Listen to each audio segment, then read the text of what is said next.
Friends, कैसे हैं आप सब। उम्मीद करती हूँ आप लोग अच्छे होंगे। आज आपकी वर्कशीट नंबर 29 आई है, इसे अच्छे से लेबल कीजिए, डेट डालिए, क्लास, सब्जेक्ट, अपना नाम, अपने टीचर का नाम लिख लीजिए। आज हम लोग पढ़ने वाले हैं घन और घन मूल के बारे में, यानी क्यूब और क्यूब रूट के बारे में। तो देखिए यहाँ लिखा हुआ है, प्यारे बच्चों, हम घन और घनाकार ठोस आकृतियों के बारे में जानते हैं। यानी हम लोग जानते हैं कि किस तरह से अगर कोई वर्ग यानी जिसकी चारों साइड्स बराबर हों, उससे अगर कोई 3D फिगर बनती है तो वो घन कहलाती है। वहीं जो आपका आयत होता है, अगर आयत से कोई 3D फिगर बनती है तो वो आपकी घनाकार कहलाती है ना। तो ये तो हम जानते हैं। जिस प्रकार वर्ग आयत जैसी द्विविमीय आकृति होती है, इसमें लंबाई और चौड़ाई होती है, यानी कि क्योंकि ये 2D आकृतियाँ हैं, दो डायरेक्शन से हम इन्हें देख सकते हैं, है ना, तो लंबाई और चौड़ाई ही देख पाते हैं। उसी प्रकार क्या होता है, घन और घनाभ होते हैं।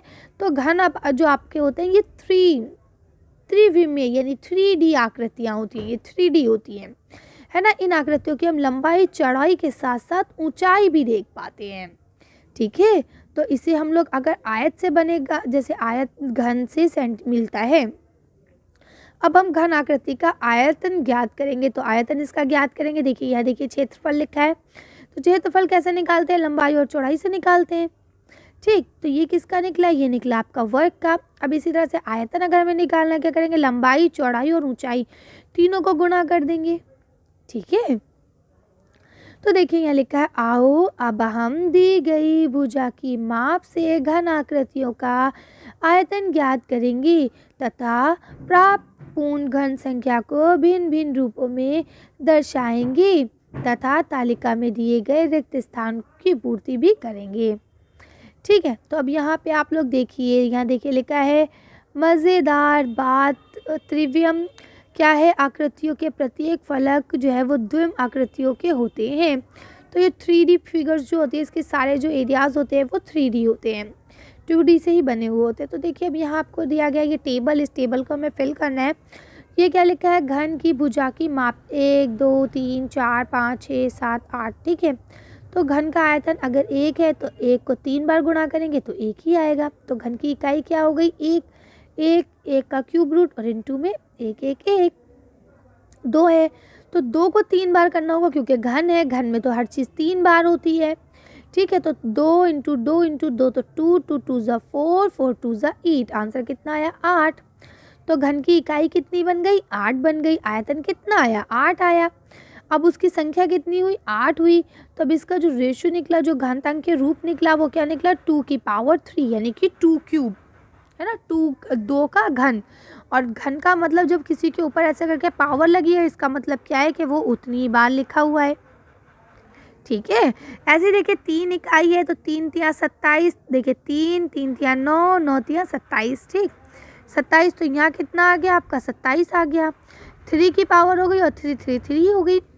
इसी तरह से अगर 4 का है तो 4 को 4 बार लेना होगा, 4 चौक 16, 16 चौक 64। तो देखिए 64 आ गया, 64 4, तो यहाँ क्या आएगा, 4 इंटू 4 इंटू 4। अब ये देखिए इकाई कितनी है, 5 5 पंजे 25, 25 पंजी 125। तो यहाँ कितना आंसर आया, 125 आया। 125 रहेगा, 5 की पावर 3 रहेगी, 5 इंटू 5 इंटू 5।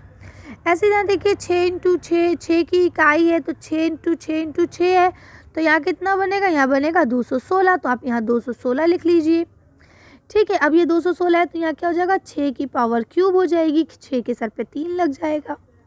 ऐसे ही देखिए 7 इकाई है, 7 इंटू 7 इंटू 7, 7 सत्ते 49, 49 सत्ते कितना होता है, 343। ठीक है, तो ये सब आपको समझ में आ रहा है ना, ये एक टेबल है, इसे हम फिल करते चल रहे हैं। अब देखिए ऐसे ही यहाँ पे 8 का भी आपको दिया गया है, 8 अट्ठे 64 और 64 अट्ठे कितना होता है, 512। ये देखिए, ये यहाँ पे देखिए 512, 8 की पावर 3 है, यहाँ 3 बार 8 कर दिया। ऐसे 9 की इकाई 9 निम 81 और 81 निम कितना होता है, 729। ठीक है, तो यहाँ पे हम क्या लिखेंगे, 729। 9 का क्यूब 9 9 9।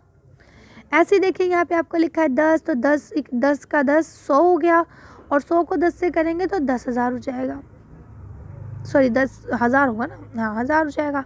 तो ये देखिए, ठीक है, तो इस तरह से आप इसे कर सकते हैं। अब देखिए यहाँ लिखा हुआ है, इस प्रकार हम देख सकते हैं कि प्राप्त संख्या 1, 8, 27, 64, 25 जितनी भी है सो ऑन सो कुछ विशेष प्रकार की संख्याएं हैं जो हमने घन का आयतन ज्ञात करते हुए प्राप्त हुई हैं। अतः इन संख्याओं को पूर्ण घन संख्या कहते हैं। तो ऐसी संख्या क्या कहलाती है? पूर्ण घन संख्या कहलाती है। अब यहाँ लिखा है जब एक संख्या को स्वयं से 3 बार गुणा किया जाता है तो पूर्ण घन संख्या प्राप्त होती है। कोई भी संख्या ले लीजिए, उसको स्वयं से ही 3 बार आपको गुणा करना है और जो आपको आंसर मिलेगा वो आपकी पूर्ण घन संख्या कहलाएगी। ओके, चलिए अब यहाँ उम्मीद करती हूँ आपको अच्छे से समझ में आ गया होगा। अब यहाँ लिखा है नीचे दी गई संख्याओं के घात ज्ञात कीजिए। तो अब आपको इनके घात ज्ञात करना है। तो इसका मतलब क्या है? इनको स्वयं से 3 बार मल्टीप्लाई करना है। 11 को 11 इंटू 11 इंटू 11 करना है। 12 को 12 इंटू 12 इंटू 12 करना है ना। चलिए तो इसका आंसर देख लेते हैं कि जब आप 11 को 3 बार मल्टीप्लाई करेंगे तो 1331 आएगा।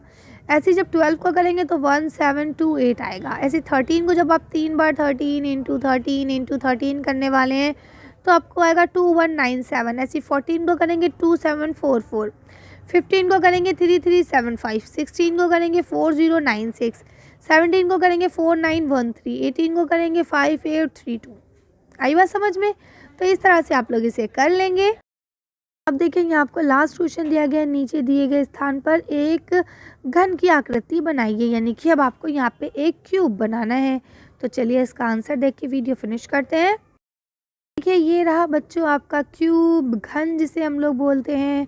ठीक है, इसकी सारी साइड्स जो हैं वो क्या होती हैं? इक्वल होती हैं। ठीक है, इसकी लंबाई, चौड़ाई, ऊंचाई सब क्या होती है? इक्वल होती है। तो आप लोग इसे कर सकते हैं आसानी से। चलिए तो आज की वर्कशीट को हम लोग यहीं ख़त्म करते हैं। आज की वीडियो में बस इतना ही। अगर आपको हमारी वीडियो पसंद आई हो तो प्लीज़ इसे लाइक और शेयर करें। अगर अभी तक आपने हमारे चैनल को सब्सक्राइब नहीं किया तो प्लीज़ हमारे चैनल को सब्सक्राइब करें। Thank you for watching.